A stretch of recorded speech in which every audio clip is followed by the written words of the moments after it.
Barrister Masum, খিলাপি ঋণ লাফিয়ে বেড়ে 6 লাখ কোটি টাকা ছাড়িয়ে গেছে। আর্থিক খাতে শৃঙ্খলা ফেরাতে কি শুধুমাত্র নীতিমালার পরিবর্তনই যথেষ্ট, নাকি আর্থিক খাত থেকে রাজনৈতিক হস্তক্ষেপের সুযোগ বন্ধ করাই 2026-এর প্রধান চ্যালেঞ্জ? স্পেশালি আমাদের দেশে যে রুল অফ ল, এইটার যে অবস্থা বা যে সিচুয়েশন, সেই সিচুয়েশন শুধু ব্যাংকিং সেক্টর বলে না, সমস্ত সেক্টরেই কিন্তু আমরা দেখতে পাচ্ছি। এবং আমাদের সোশ্যাল যে সামাজিক দায়বদ্ধতা সেখানেও কিন্তু সেই জিনিসটার পরিলক্ষিত হচ্ছে। স্পেশালি যেটা ব্যাংকিং সেক্টরে আমরা দেখেছি, টোটাল লুট হয়েছে। সেখানে স্ট্রেইট লুট ছাড়া কিছু বলা যায় না। যেখানে ধরেন আপনার অ্যাডভান্স ছিল যদি ধরি 18 লাখ কোটি টাকা, তার মধ্যে যদি আপনি রিশিডিউল, রিস্ট্রাকচার এবং রাইট অফ এবং নন পারফর্মিং লোন ধরেন, সেইটা অনেকেই বলছে, যেটা আমরা নিউজ পেপারে দেখি 9.5 লাখ কোটি টাকা বা 11 লাখ কোটি টাকার মতো হবে। তার মানে কি হয়েছে, এখানে ব্যাংকিং সেক্টর বলে বা কেউ দেখার মতো বোধ হয় কেউ ছিল না, যার জন্য যার যেভাবে মনে চেয়েছে সে সেইভাবে লুট করেছে। কিন্তু স্পেশালি এখানে যেটা বলতে হবে বা যেটা করতে হবে, এই যারা এই কাজগুলি করলো, এই ইকোসিস্টেমের মধ্যে যারা ছিল, এই তাদেরকে আমরা তো কোনো কিছুই কোনো অ্যাকাউন্টেবিলিটির মধ্যে আনলাম না। যদি আমরা তাদেরকে অ্যাকাউন্টেবিলিটির মধ্যে না আনি, নেক্সট যারা আসবে সেম কাজ করবে। আপনার এখানে যারা ছিল রেগুলেটরি বডিতে, যারা ছিল, যারা বড়োয়ার ছিল, বোর্ডে ছিল, যারা ম্যানেজমেন্টে ছিল, টোটাল ইকোসিস্টেমে যতজন ইনভলভ ছিল, এবং প্রত্যেকটি আপনাকে অ্যাকাউন্টেবিলিটির মধ্যে আনতে হবে। আর যদি আপনি অ্যাকাউন্টেবিলিটির মধ্যে না আনেন, তার মানে কি হবে? এই আজকে ধরেন 5টা ব্যাংকের কথা বলছে, এখন মার্জার হলো, আপনার 35 ফাইন্যান্সিয়াল ইনস্টিটিউশনের মধ্যে 9টা কিন্তু বলছে যে 20টার মতো অবস্থা খুব বেশি খারাপ।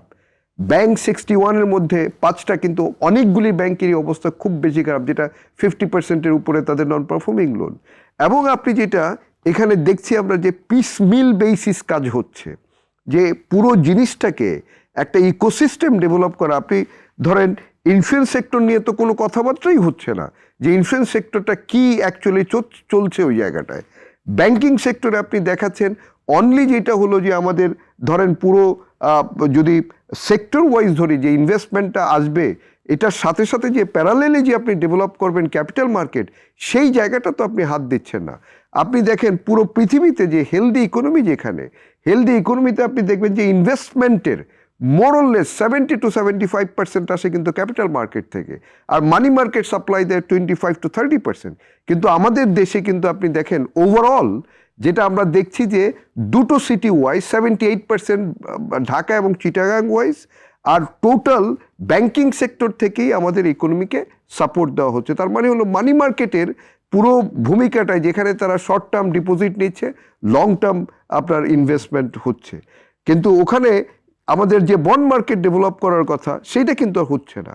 সেইটা কিন্তু বহু আগে থেকেই কিন্তু করা উচিত ছিল। এবং আমি দেখছি যে বাংলাদেশ ব্যাংকের গভর্নর বারবার ইমফাসাইজ করছে, বাট সেইটাকে আপনাকে প্রসেসে আনার জন্য যত ধরনের ফ্যাসিলিটি করা দরকার, সেই ফ্যাসিলিটাইজেশন না করলে তাহলে তো এটা ডেভেলপ হবে না। তার মানে হলো আমাদেরকে টোটাল সিস্টেমটাকে একসাথে নিতে হবে, এবং এখানে অ্যাকাউন্টেবিলিটির ব্যাপারটা আনতে হবে।